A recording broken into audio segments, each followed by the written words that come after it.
Dans cette vidéo, je vous présente le contenu de mon résumé des notes de cours en ce qui a trait à l'alphabet grec.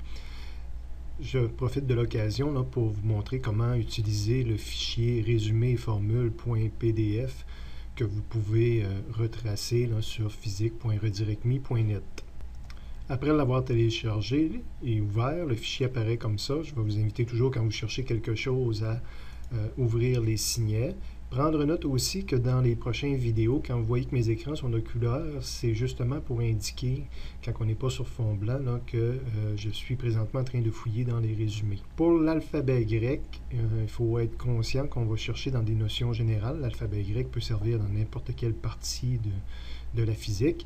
Donc, on va ouvrir les annexes notions générales. L'alphabet grec, c'est pas des mathématiques, c'est pas quelque chose de très particulier, donc c'est des annexes généraux. Et on voit l'annexe A, c'est l'alphabet grec.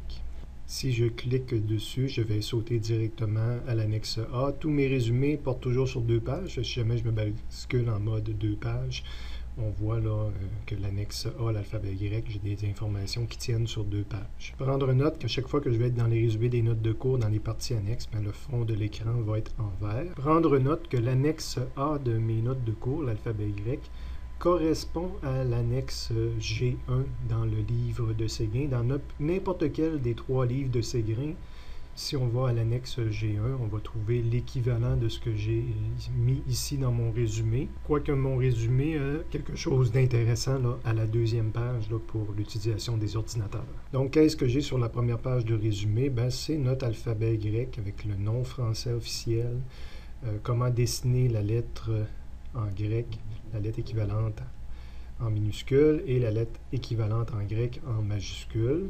Donc, ça, c'est la première page de résumé.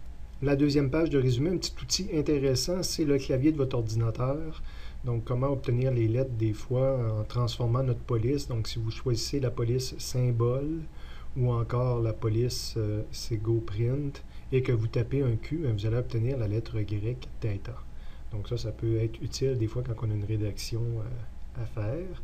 Et sur la fin de la 2e page de résumé, on retrouve ce qu'on avait présenté à la première page, mais en ordre alphabétique de l'alphabet français, donc de A, B, C, D, E jusqu'à Z, qui est un ordre légèrement différent de l'ordre en grec.